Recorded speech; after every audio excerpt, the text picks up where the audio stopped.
Hi, this is Sandy Elliott.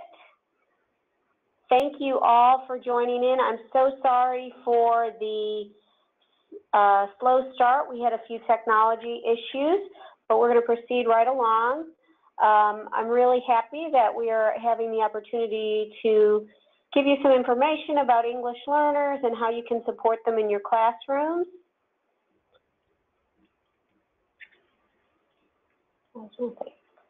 So we like to start each of our sessions with the department's vision and mission.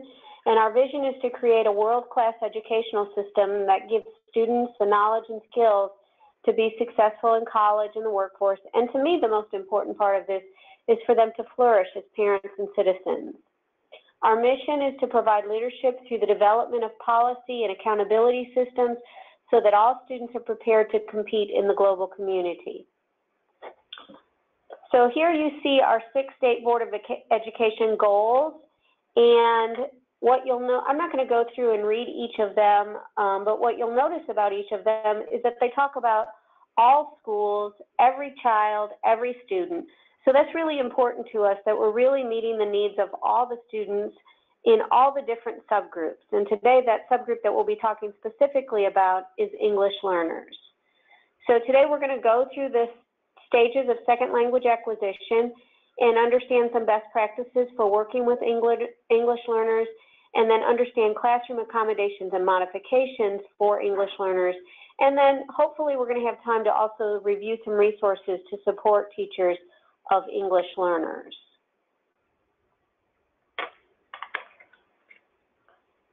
Okay, so we'll start off with the stages of second language acquisition. These are typical stages of second language acquisition. Some students will go through them at different rates, and some students will go through, might skip over some stages. Okay, so these are the stages of second language acquisition, and you should have received a handout, which I sent to your administrator, but I'm going to go through them. So the handout that you received should have the different stages, some instructional strategies for each stage, and some assessment strategies for each stage. So I'm just going to go through and give a brief description of each stage, and then I'll leave it to you to go through and look at the instructional strategies. So as I'm going through these stages, if you'll think about an English learner student that you have now or that you've had in the past who might fit into any of these categories. So that first stage is pre-production, and in the pre-production stage, these students have very little or no comprehension of English. They're really just learning survival English, and they may go through an actual silent period. It's not uncommon for EL students who are in this pre-production stage to go through a silent period where they say nothing. And we see this. I've had many teachers say, my EL student never says anything to me. They don't say anything to me. They don't say anything to any of their peers in the classroom, but their parents tell me that, in fact, they do talk at home. So we know that this is part of that stage of second language acquisition. And that silent period can last anywhere from a few hours to several months, and it varies depending on the student. In the early production stage, now these students have a little bit more English, and they can respond to us with 1 or 2 word responses. They use very simple vocabulary. Keep in mind, though, at each of these stages, even the pre-production stage, at each stage, the students really understand a lot more than they're able to express.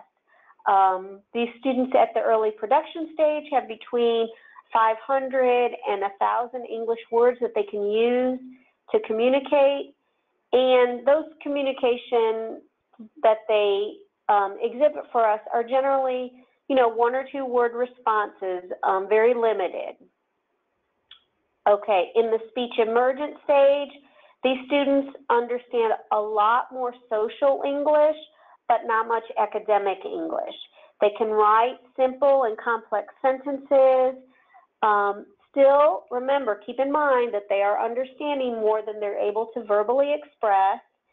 And at this stage, we're going to see also still some limitations on having difficulty with grade level reading, and content area vocabulary. So it'll be really important that we're explicit with teaching that vocabulary for them. Now, they have much more English that they can use and understand from the previous stage. Students at the speech emergent stage can have about 3,000 words that they can use and understand. So it's nearly tripled from the previous stage. So we see big leaps, and we see students move through these first stages quickly. In the early fluency stage, we call it early fluency or intermediate fluency. These students will be fluent in conversation. They can participate in classroom discussions. They talk with their English-speaking peers. Now, they may still have some difficulty with academic English, and their literacy skills may still be below that of native speakers, but they have really jumped up. They have doubled again in the number of words they can use and understand. They are up to about 6,000 words that they can use and understand. And at this stage, they become more willing to express their opinions as opposed to just giving us a simple response answer to what we have asked for them. So because they have more confidence, they're more willing to participate in other ways by giving opinions about things. Our final stage is the advanced fluency stage, and these students are very near to native speakers. Again, they may still have some difficulty with academic language, academic vocabulary, and they may still struggle with figurative language, although many of my English-speaking students, native English-speaking students, have struggled with figurative language. They're very close to performing like their native English-speaking peers, and they may still have an accent, but it shouldn't make their understanding, our ability to understand them, any more difficult. So because of time, I'm not going to show this video, but I am going to send you this PowerPoint, so you'll be able to reference it, and I will send a link to this video, which shows students, EL students, in each of these stages. So it'll really help you get a better idea of what the stages sound like.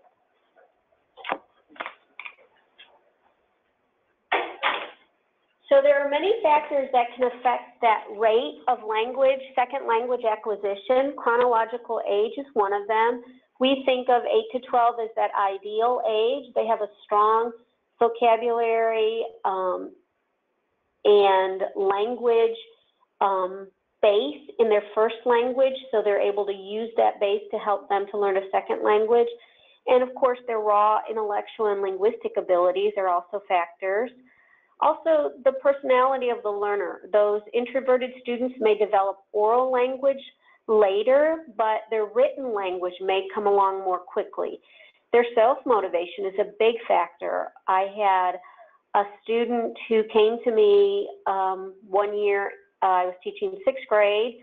She had no English when she walked in the classroom door, but it was really important for her because her father said to her, if you learn English well enough by the end of the school year, we'll go to Disney.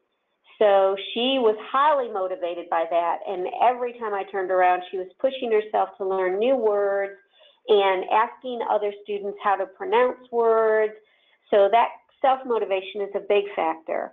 And also a student's willingness to take risks.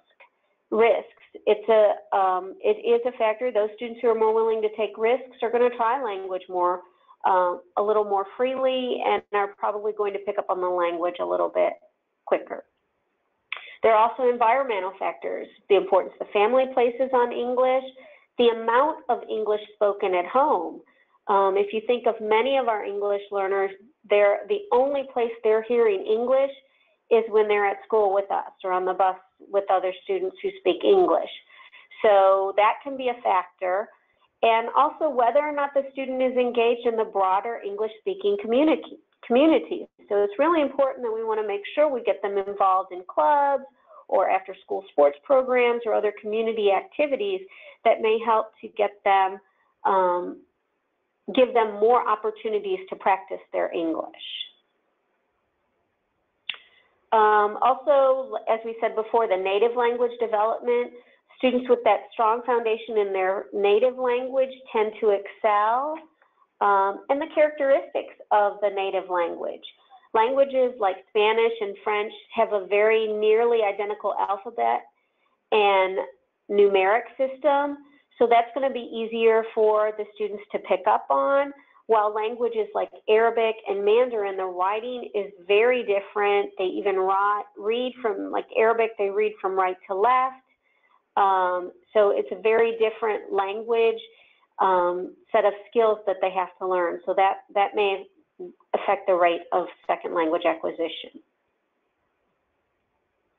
Okay, so let's think about those. And when we're in the classroom with students, we think, okay, well, it's great for us to know these stages of second language acquisition, and I think I can identify probably what stage my students are in. But then the question is, how do we assess them? How do we question them so that we can find out what information they know? So, for example, for the students who are in that pre-production stage, that very beginning stage, we might do things like we might ask them things. If we want to know, say, for example, we read the story of the Three Little Pigs. We'll use that as our story. It's a universal story that everybody knows. We can ask them by having them point at pictures in a book and say things like, can you show me the wolf? Where is the house? Who was the bad guy in the book? So again, these are things the students might not be able to verbalize to us, but they can definitely understand what we mean, and they can point to us so they can demonstrate their knowledge. Those students who are at that early production stage, who had those 1 or 2 word responses, so we can ask them questions that rely upon what they can do. So we can ask them yes or no questions, either or questions, or even something like, who blew down the straw house? They could very simply answer us that by saying the wolf. So you see how we can ask questions that at this stage are still pushing them in their zone of proximal development to give us the information that they're able to give, but at the stage that they're able to give it, not pushing them to do something that would be out of their language range at this time. When we move into the speech emergent stage, remember, at this stage, the students understand a lot more social English, and they can write those simple and complex sentences. So we can ask them longer questions about why and how, like, why didn't the brick house fall down? Or how many houses did the wolf blow down? So we're asking them, we're pushing them to give us a little bit more for each stage that they're at. In the intermediate fluency, we can now ask, remember, these students have much stronger grasp of English. They're fluent in conversation. So we can ask things like, what would happen if the pigs outsmarted the wolf? So not only do they show us that they know the story, but they can think outside of the story, and they can respond to what they're thinking outside of the story. So these are questions that require more than a sentence response. So in our classroom examples for the advanced fluency stage, so we can ask them to give us more, to have them retell the whole story to us, or retell the main ideas of the story, including the plot elements, but leaving out the unnecessary details. So these are much higher order thinking, and we're able to get that from them because their vocabulary is there. Okay, so next we're going to move on to some best practices to support English learners in your classroom. Okay, so when in doubt, make it visual. That's really a big key for English learners.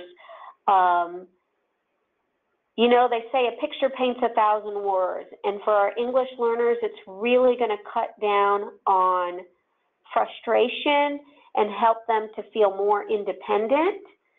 So we can do things like providing a visual schedule, and the visual schedule that you see here on the screen is actually one that you can get from our webpage. It is downloadable. It is a Word document. You can insert your own times, your own pictures. You could have, even if you're departmentalized, say in, maybe 5th or 6th grade, if you're departmentalized, you can put in not only a picture related to the subject, like say math, where you have math figures, but you could also put the picture of the math teacher just to help the student remember. Now, this visual schedule can be one that individual students carry around, or it can be a longer one that you post in your classroom. Note that we not only have the visual part, we have the meaningful picture, but we also have the time, and we have the name of the subject where the student will be going. We can use visual anchor charts, visual word walls, and note, like on the word wall on this example, we see the letters, but there is not a picture associated with the letter. There's a picture associated with each individual word. And that's really important because we want students to construe meaning from the words. And those visuals will be great reminders for them. By the way, when you're doing all of this stuff, providing these visual supports, that's not going to just help your English learners. That's going to help all your students who struggle with standard English or who struggle with remembering how to spell or what's coming next. There are also classroom labels, so notice the classroom labels here not only show the word, but they show a picture to go with it so that there's no confusion about what the word represents. So here's an example of an anchor chart with visuals, and it's for a morning routine. So I would use these regularly for my students. Notice I have what they would have to do in the morning. They're going to unpack their backpack. I have a picture of a backpack. They're going to go to breakfast. I have a picture of what that looks like. So with each thing that I want them to do, I've got the words and the picture because I want them to make those connections between the words and the pictures. I will tell you I've used this, though, even for students who are not English learners. Many times in the morning, I would be working, with different students, and I'd see a student who seemed to not know what he or she was supposed to be doing, and I'd say, what are we supposed to be doing? And they'd say, I don't know. And I'd say, really? It's the 10th week of school. You don't know what we're supposed to be doing? No, I promise you, Miss Elliott, I don't remember. Can you just tell me? When I started using these kind of visual anchor charts to remind students, not only did it cut down on frustration for them, it actually cut down on frustration for me too, because I could just say, hey, look at the morning routine, and I'll remember, and they would. So it really made a big difference for my students. Okay, some other best practices. Speak slower, not louder. They can hear you.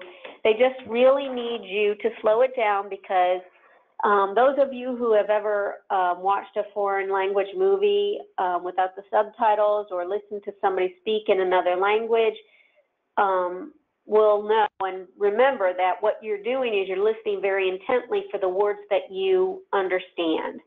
So that's what our EL students are doing. They're listening very intensely to you to understand what you're saying. Speak distinctly. That's a big thing for us here in the South.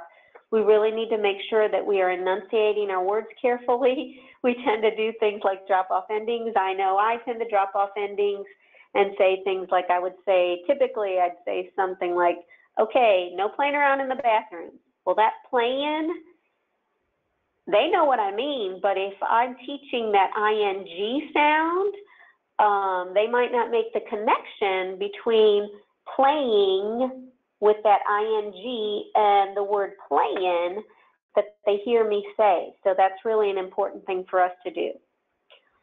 Give longer wait times. Just remember, they're thinking in two languages. A native speaker will hear what you're saying. Say you pose a question. They'll hear the question, they'll think of a response, and then they're ready to answer. 3 simple steps. An English learner hears your question, tries to select vocabulary that they understand from your question, translates that to their first language, thinks of a response, translates the response back into English, and then they're ready to answer you. So it's going to take them more time. So just give that longer wait time. By the way, this is, again, going to help everybody in your class.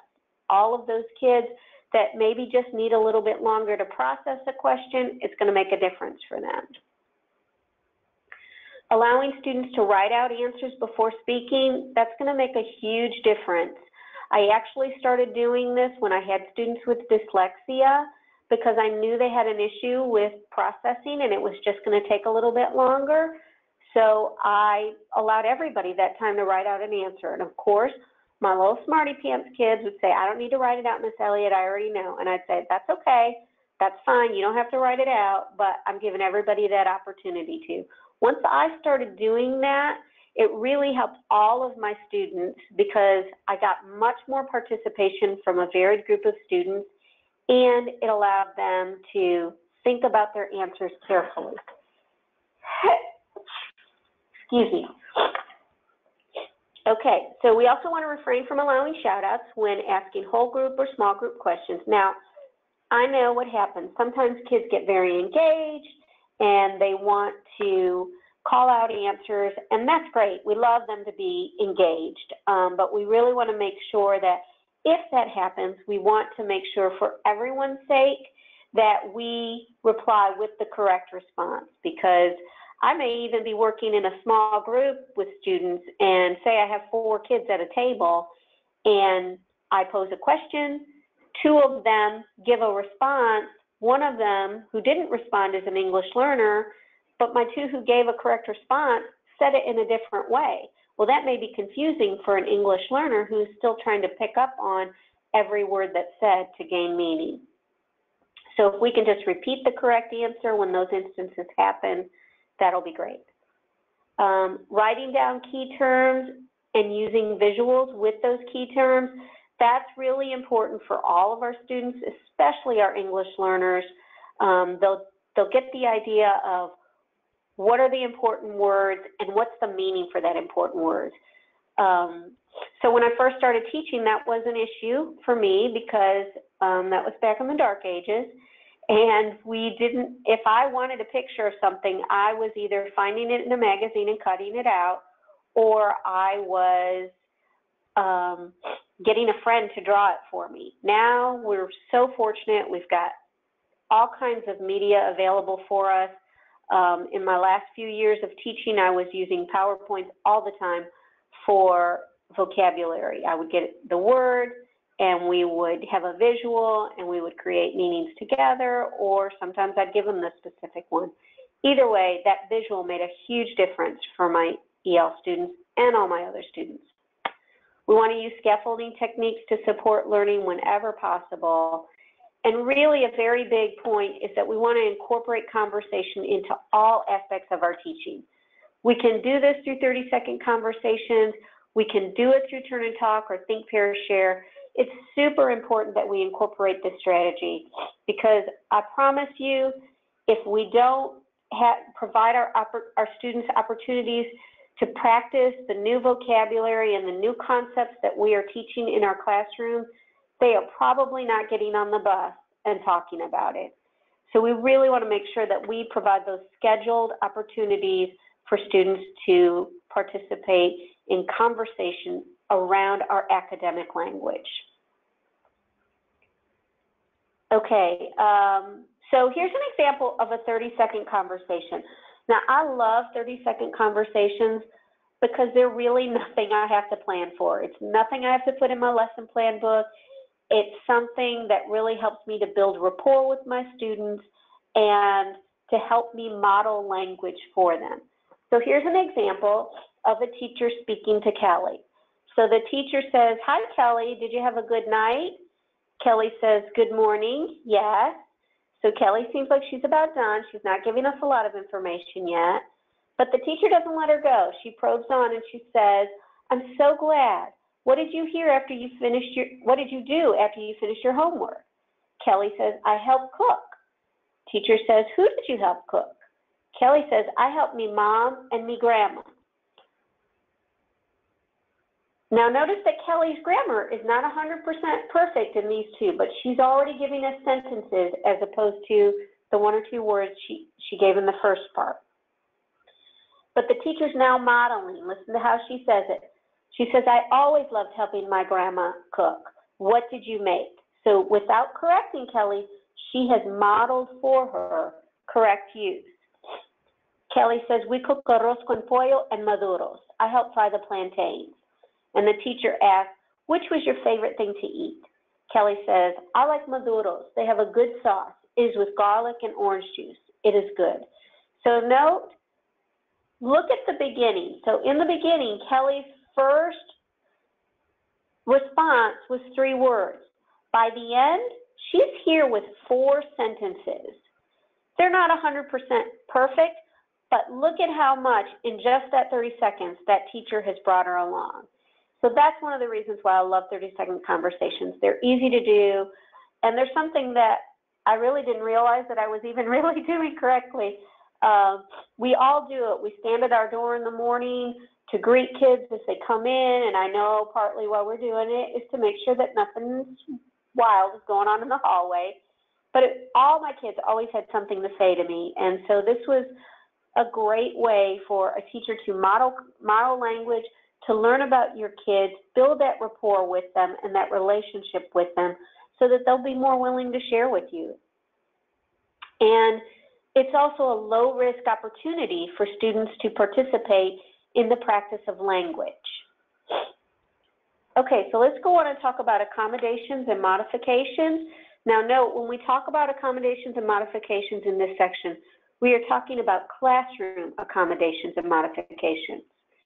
Okay, so it really can impact our EL students significantly. Keep in mind, accommodations don't change the actual content being delivered. These are tools that help us to allow students to demonstrate what they know without lessening their expectations. So the standard is still the same. We're just going to use some tools to help them to demonstrate that better. Modifications, however, are different. These are changes that are actually made to the core content so that the learning objectives are different and more accessible for the student. Keep in mind, all state testing accommodations are considered classroom accommodations. However, not all classroom accommodations are considered state testing accommodations. So, on the language service plan, which you have for each of your students, you will see a page. On the first page, it actually shows what those state testing accommodations are. So we need to be doing those state testing accommodations in our classroom on a regular basis, because if we're not, we're actually not allowed to use them for our students on the state test. Also, it's really not going to do them any good. Let's say a student has extended time and they've never been using extended time, they're not going to take advantage of that during the state test. If they're allowed to use a word-to-word glossary that shows the word in English and then the word in their language, but they've never used one in our classroom, they're not going to know how to use it. So it's not going to do them much good, besides the fact that we won't be allowed to use it. There are also, I think it's on the 3rd page of the language service plan, there are classroom accommodations. There's a list of them. And those are, many of them, they're not classroom, a lot of those classroom accommodations are not allowable on the state assessment. So there are things like work with a peer buddy. Clearly that's going to be something that's not going to be allowed on the state assessment. So we want to make sure we're keeping those 2 kinds of accommodations separated so that we know the difference. Okay, so here's some examples of classroom accommodations. Alternate responses, so that's things like using multiple choice instead of a written out sentence response. Same question, same content, just an alternate way of responding. Advanced notes, so that's just going to help students get the gist of the lesson without having to worry about every little vocabulary word that we're stating. Extended time, remember they're thinking in 2 languages, they need a little bit longer time. That teacher modeling, that's things like using gestures, it's things like For example, when I would teach writing, say I was teaching persuasive writing, when I had a new concept I was teaching, I made sure I had the example on my smartboard or on my document camera so that all students could see it, and we would label it. What are these different things? What am I using? Here's your introduction. These are your supporting details. Here's the concluding paragraph. So we would model in that way. So there are a lot of different ways to model. Simplified written and verbal directions, so that's just going to cut down on confusion. But I know that you're probably doing what many of us teachers do, and that is you're trying to model your classroom assessments after what the students will see on the state assessment. So one of the things that I would do is I would provide that direction the way it would have been written on the state assessment. But then with my EL students, I would go through and highlight at the beginning of the year, these are the important words, so I knew that they knew exactly what the gist of the question was. As we progressed through the year, my goal was to get them to be the ones to highlight, and I'd check it. Some of my students, depending on their stage of second language acquisition, by the end of the year, they didn't even need me to highlight. They would just say, oh, I've got it, don't worry about it, Mrs. Elliott. So we want to make those accommodations, but we want to do it based on the student's level as well. Frequent breaks, they're just, you know, they're using a lot of brain power to think in two languages. Again, the use of dictionaries and glossaries. Okay, okay, so the modifications, remember, those are those changes to the core content. So those are typically going to be implemented when they're written on the language service plan or an individualized educational plan. Really, what we want to do as teachers is we want to try as many accommodations as possible, because if we keep modifying, we want to make sure that they are still getting access to the grade level standards and content so that they're able to, by the time they get to high school, they have all the background they need to be able to meet graduation requirements. That's really important. So again, we want to maintain instruction for the standard or skill. There may be times when we need to modify the reading material level in order for the students to be able to access the content information. Whatever we do with accommodations and modifications, we need to make sure that we document all the accommodations and modifications that we use, as well as the results. Because we may find that there are some accommodations that we have written on a language service plan that students no longer need. So we want to make sure that we're taking them out as needed or as not needed. Okay, so here's an example of an accommodation or modification. I'm going to let you think about it. Oh, I see our time is getting really short. So I'll go through, I'm going to go through and skip this. So I just want to show you some of the resources that we have for you on our MDE site. So you can go to our English Learner site. So to get there on the Educators tab, you just click on that, and then you'll see English Learners. They're written in alphabetical order, so you'll see English Learner Support. So here are some of the things that may be of interest to you. We have a family welcome sheet, some sentence stem cards, and some communication cards for elementary students. You can just print those out, put them on an O-ring to help students to be able to understand better. We also have these literacy focus, literacy tips of the month that we did last year. Oops, sorry about that. So those are all available for you to view and to use. We have our family guides for student success, both in English and in Spanish. So you can find that on our intervention services page. You can also find resources on our literacy page. We try to put things all over the place. So wherever you're used to going, you're going to find supports for English learners. We do have new English learner guidelines that came out last May. We have a plethora of supports in here for you. The ones that I think teachers are especially interested are these instructional strategies. Those actually have instructional strategies from pre-K to 12th grade that can help support students of teachers who are supporting English learners. A lot of information for you in there. Again, some of the information on our newcomer kit. And I want to get here, I have some apps for English learners that are available for you. We don't endorse any products at the Mississippi Department of Education. However, we like to tell you about free stuff that's available because we know how much you're already spending on your classroom. So these are there. I'm going to make sure that you get a copy of this PowerPoint.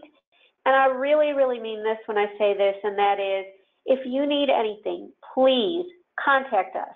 We are here to support you in any way that we can. You can email us, you can give us a phone call, whatever works for you. We're really here for you. So thank you so much for joining us today, and I hope that this has been helpful for you, and you'll contact me if you need anything. Thank you so much. I appreciate you. Have a great day.